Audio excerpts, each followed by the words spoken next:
Thank you very much. I first want to thank Sheriff Nails, Congressman Nails now, but thank you for hosting this press conference to bring light to a very important issue. I thank my good friend Henry Cuellar from Texas for being here in a bipartisan fashion.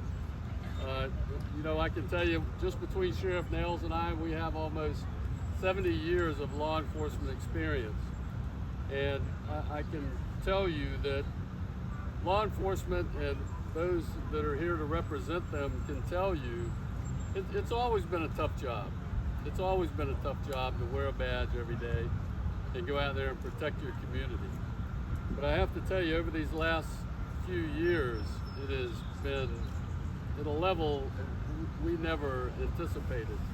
When we see murder going up now by 30%, violent crime overall by 5.6%, the challenges that those men and women in blue are facing out there on the streets today are incredible.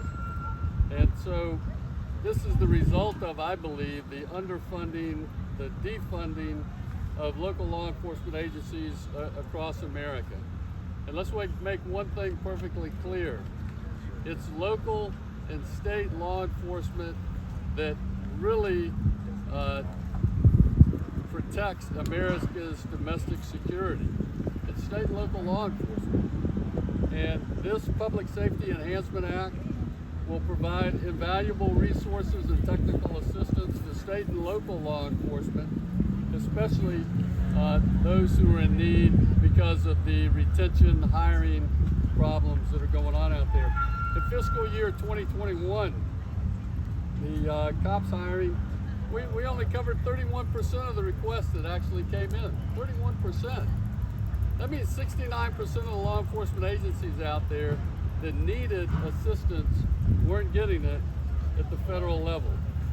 So we need to be funding the police, not defunding them, not demoralizing them, not delegitimizing them, but we need to be supporting them. And I'm really glad to hear that the president this morning is going to talk about his support for hiring these 100,000 police officers over the next 5 years, and looking out for those small agencies that may not have the economic wherewithal to go after these type of grants. And so I'm very encouraged by that. But part of our task here also is to make sure that we don't nationalize our state and local law enforcement. The last thing we want to do is federalize our state and local law enforcement. We need federal assistance, but we don't need the strings of the U.S. Attorney General's office or the Department of Justice.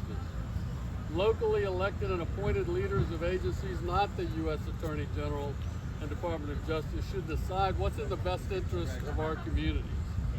Criminals feel emboldened by the defund movement while officers feel demoralized. And as a result, we've seen those crime numbers that are going up, particularly in Democrat-run cities all across the country. So now, as a member of Congress, I continue to support increased funding for cops and hiring and other programs that provide law enforcement agencies the resources that they need to do their job and keep our communities safe.